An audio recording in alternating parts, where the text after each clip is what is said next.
नमस्कार, आप हैं एलआर भारत के साथ में हो राकेश। राजधानी पटना में हाई प्रोफाइल मर्डर रुपेश हत्याकांड के खुलासे के बाद बवाल थमने का नाम नहीं ले रहा है। लगातार उनके हत्याकांड के खुलासे के बाद पुलिस प्रशासन और एनडीए की सरकार घिरी हुई है, जिसमें सबसे ज्यादा नीतीश कुमार असहज महसूस कर रहे हैं। आपको ये बताते चले कि हत्याकांड के खुलासे के बाद लगातार सरकार टारगेट पर है, विपक्षियों के निशाने पर है। विपक्षी नेता लगातार सरकार पर हमलावर है कि आखिर एनडीए के किस नेता को बचाने की साजिश रची जा रही है। आपको ये बताते चले कि इस मामले में आरजेडी विधायक भाई वीरेंद्र का बयान आया है। उन्होंने अपने बयान में कहा है कि आखिर सरकार और प्रशासन एनडीए के किस नेता को बचाने की कोशिश कर रही है जो रुपेश हत्याकांड में आरोपी है। इसके साथ ही उन्होंने इस मामले में निष्पक्ष जांच की मांग की है। साथ ही साथ सीबीआई इंक्वायरी की भी जो मांग है वो तेज होने लगी है।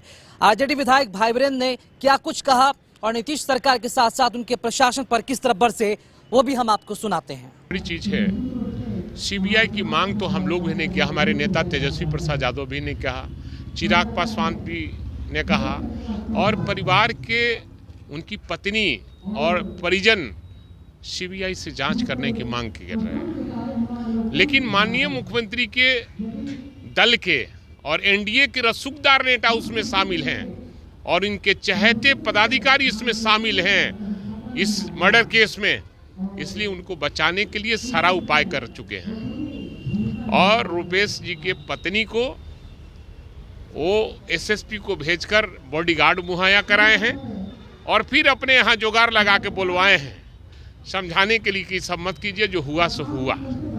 तो ये खुलासा होना चाहिए। जनता जानना चाहती है कि कौन वो रसूखदार नेता हैं जो एनडीए के लोग हैं और कौन वो पदाधिकारी है जो रुपेश जी के साथ बिजनेस करता था या 2 नंबर का काम करता था। वो कौन पदाधिकारी जनता जानना चाहती है। शासन किस बात का? आप लोग ढिंढोरा पीटते हैं, पत्रकार लोग ढिंढोरा पीटता है। ये मैं कहा कि ये महाजंगल राज है और इस राज में हर आदमी अपने आप को असुरक्षित महसूस कर रहा है। जिस राज में रोज 8 साल के बच्ची के साथ सामूहिक बलात्कार हो रहा हो, जिस राज में रोज हत्या का दौर चल रहा हो, जिस राज में लूटे जा रहे हैं लोग, अपहरण हो रहा है, उस राज को अगर कोई कहता है कि सुशासन के राज, बिहार हमेशा शर्मसार हुआ है। माननीय मुख्यमंत्री के राज में, नीतीश कुमार के राज में बिहार हमेशा शर्मसार होता हुआ दिखाई दे रहा है।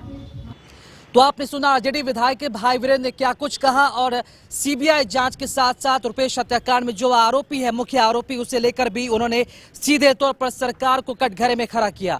देखना यह अहम होगा कि रुपेश हत्याकांड की गुत्थी सुलझने के बाद क्या वाकई में इस पर कोई नया मोड़ आता है और क्या इस पर सीबीआई जांच की जो इंक्वायरी है बैठाई जाएगी। आपको ये भी हम बताते चले कि रुपेश हत्याकांड के खुलासे के बाद उनकी पत्नी नीतू सिंह का भी बयान आया और उन्होंने कहा कि रोड रेंज की हत्या की जो थ्योरी दी गई है पुलिस के द्वारा, वो बिल्कुल ही उन्हें समझ में नहीं आ रही और इसमें रोड रेंज की हत्या को अंजाम नहीं दिया गया है। और जिसके हिसाब से ये बात मानी जा रही कि रुपेश के परिजनों ने इस पर बिल्कुल असहमति जताई है और साथ ही साथ सीबीआई इंक्वायरी की भी मांग की है। आपको ये भी बताते चले कि रुपेश हत्याकांड के जो मुख्य आरोपी ऋतुराज को पकड़ा गया है पुलिस प्रशासन के द्वारा, एसएसपी के द्वारा, उन पर भी अब सवाल उठ रहे हैं। और ऋतुराज की जो पत्नी है उनका भी एक ताज़ा बयान आया है और वो भी कहती नजर आ रही है कि उनके पति को फंसाया गया है और उनके साथ भी पुलिस ने मारपीट की घटना को अंजाम दिया है।